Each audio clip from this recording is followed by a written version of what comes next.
Dear students, how are you? Welcome to my YouTube channel. Today we are going to read a poem, Dust of Snow by Robert Frost. The poem is a very simple poem and short poem. The poem has been written in a single sentence. I repeat, the poem has been written in a single sentence.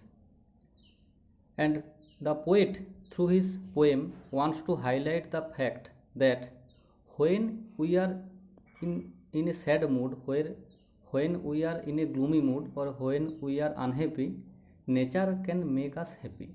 Nature can cure us of our unhappiness, of our sadness. That is the main point, that is the main theme of this poem.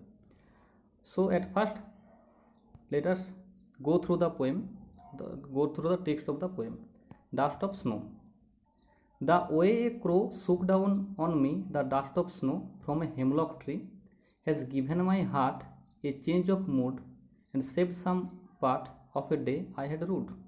So, what does the poet want to say in this poem? What happened to the author in this poem? The author Robert Frost was once in a unhappy mood, was once in a sad mood. So he was sad, and it was a wintry day.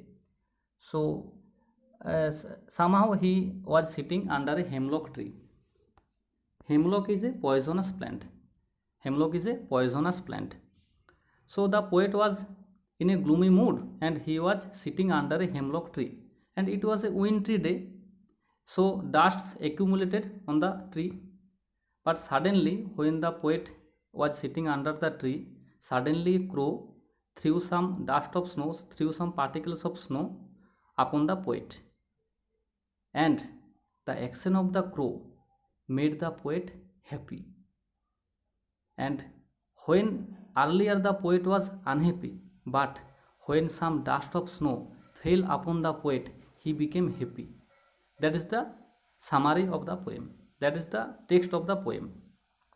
And the action of the crow saved some of part of a day I had rued, means, and the poet earlier had done some deeds for which he was gloomy and for which he had regretted his past jobs.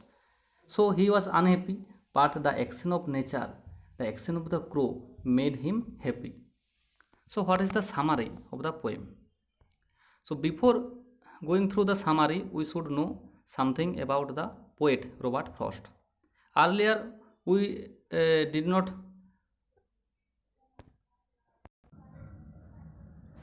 sorry, there are many poets, there are many writers in English literature, but all of them we should not know about.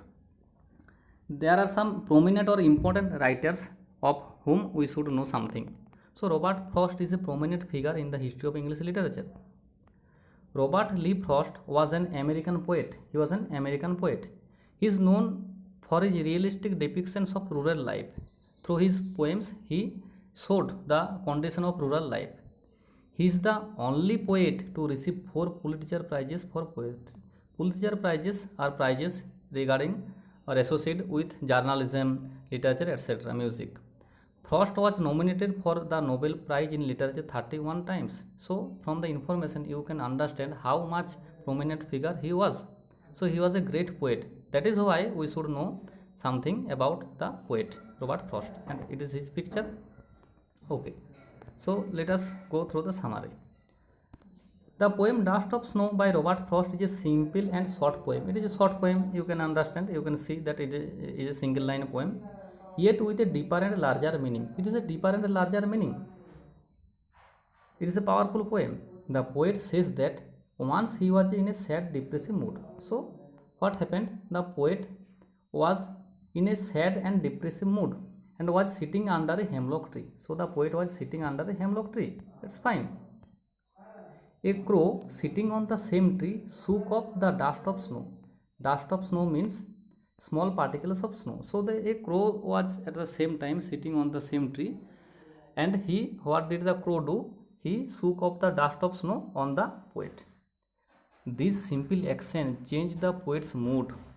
The poet was gloomy earlier, but the action of the crow made him happy. He realized that he had just wasted a part of his day repenting and being lost in sorrow. Rue, the word rue has been used here. रू it means repent और regret. हम लोग क्या करते हैं, कोई जो काम होता है पे हम लोग कुछ काम करता है वो अच्छा शायद नहीं होता, इसलिए हम लोग दुखी रहते हैं, हम लोग वो करना नहीं चाहिए था, उसको कहते हैं रिग्रेट। उसलिए हम लोग जब सोचते हैं नहीं वो नहीं करना चाहिए था, उसको कहते हैं regret. So the poet was regretting his jobs, his deeds, that is why he was gloomy and but the action of the crow removed his unhappiness. This simple action changed the poet's mood. He realized that he had just wasted a part of his day repenting and being lost in sorrow. But the change in his mood made him realize that he should utilize the rest of the day in some useful activity. So he realized that we should not be so gloomy, we should not be so unhappy, we should not be in a sad condition. It might happen that often we get sad, often we become unhappy for our actions, but we should remove them, we should avoid them, we should enjoy our life, and whenever we are unhappy we should take the beauty of the nature, we should enjoy ourselves through nature. His sorrow was washed away by the light shower of snow dust. His spirit was revived and he got ready to utilize the rest of the day. So when the crow threw some dust of snow upon him, he was happy, and he realized that he understood that he should not waste his time in repenting his earlier deeds, in repenting his earlier action. Otherwise what should he do? He should utilize the rest of the day by enjoying himself through the beauty of nature. So that is the summary of the poem, that is the plain summary of the poem. And now let's go to the critical appreciation of the poem. Critical appreciation, what does it mean? Critical appreciation appreciations mean the inner meaning. What does the critics say about the poem? How do the critics analyze the poem? That is the main thing. The short poem by Robert Frost throws light upon the unimaginable healing power of nature. That is the main phrase. Unimaginable healing power of nature. Nature has unimaginable healing power. Heal, the word heal means cure. अगर आपको कुछ भी हो जाए तो अब cure हो जाता है, ठीक हो जाता है, उसको कहते हैं क्योर और healing. So nature has unimaginable healing power. Whenever we are in a sad mood, whenever we are unhappy, it is nature that can remove the unhappiness from us, and it is nature that can make you happy. That is why when we are unhappy we go on vacations, we go to some places, some beautiful places to enjoy yourselves. We go Simla, we go some other places, we go Andaman Nicobar Islands. Why? For vacations, to enjoy ourselves. And whenever we are gloomy we take happiness from nature. From a bad mood to ill health, there is nothing that cannot be cured by nature. So nature can cure everything. From a bad mood to ill health, whenever you are ill, whenever you are ill, suppose you fall ill, and sometimes what happens, the doctors advise you to go on some vacations to change your mood. So whenever you are in a gloomy mood or whenever you are in a sad mood, you should enjoy yourselves in the lap of nature. So, and it is nature that can cure everything. Sometimes medicines do not work, nature works. The beauty of nature, the benevolence of nature, the attraction of nature will cure your illness or your bad mood. The author was experiencing one such bad day when a crow's movement near a hemlock tree dusted snow upon him. So the author was in a bad mood and he was experiencing a bad situation when the crow threw some dust upon him. The snow instantly makes him happier. His day gets a better. His sorrow was washed away by the light shower of snow dust. His spirit was revived and he got ready to utilize the rest of the day. Thus, the supremacy of nature as a whole made him realize how petty his problem was. The supremacy of nature. Nature is supreme. Nature is omnipotent. It has unimaginable power, unimaginable healing power. It is supreme in quality. Whenever you are, just a minute, there are some confusions outside my room, so I had to resume the video, pause the video. So what happened? Whenever we are in a gloomy mood, we should take advantage of nature. We should enjoy ourselves in the lap of nature. Thus nature is supreme, and the supremacy of nature is highlighted in the poem. And there are two things, important things in the poem. The use of two words. The poet has used two words, crow and hemlock tree. Crow and hemlock tree both are for negative references. They don't glorify any positive sides, because the voice of the crow is not so sweet.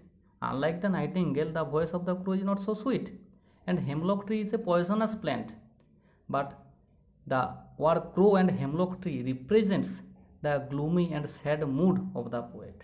The poet was in a sad mood and the poet was in a gloomy mood. So the crow and hemlock tree both are for negative references. They represent, they highlight, they signify the gloomy and sad mood of the poem. So questions may come, why does the poet use the two words crow and hemlock tree in his poem? So the answer will be, the word crow and hemlock tree have been used in the poem to signify the gloomy and sad situation of the poet.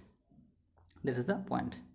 So the Dust of Snow is a simple but powerful poem, and the language of the poem is so easy, so you can understand everything.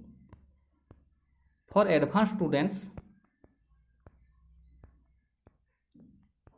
those who are advanced, I have included a poem written by Robert Frost. It is not in your syllabus.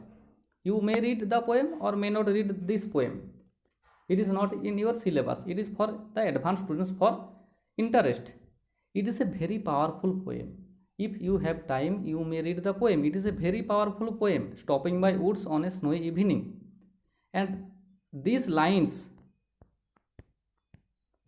the lines from this poem are immortal lines, are eternal lines. You might have see these lines, you might have see those lines in internet or in WhatsApp, wherever you may find it. But these are the eternal lines. You should know the lines. And if anyone asks you, have you read some poems by Robert Frost? And if you say yes, then the teacher or the person might ask you, so I am telling you two lines, and do you know these lines by Robert Frost? And at that point, at that time, if you don't know this line, it is an embarrassing fact. It will be embarrassing for you. So you should know these lines by Robert Frost, because earlier I told that he was a prominent figure, and these are the important lines. But I have promises to keep, and miles to go before I sleep, and miles to go before I sleep. You should remember these lines. These are the eternal lines. These are the important lines. So for advanced students, it is not in your syllabus as I told, but for your interest, you may read the poem. It is a very easy poem, but yet very powerful poem, like The Dust of Snow. So you should remember these lines. Whenever you are writing an essay or writing an article, you get a chance of including these lines in your article or in your paragraph. But I have promises to keep, and miles to go before I sleep, and miles to go before I sleep. So this is our poem, Snow of Dust. I understand that you can understand this poem, and after you understand the poem, write down the answers of the questions that are given in your book and keep them ready. Whenever the school reopens, I will check them. Okay, thank you and have a nice day.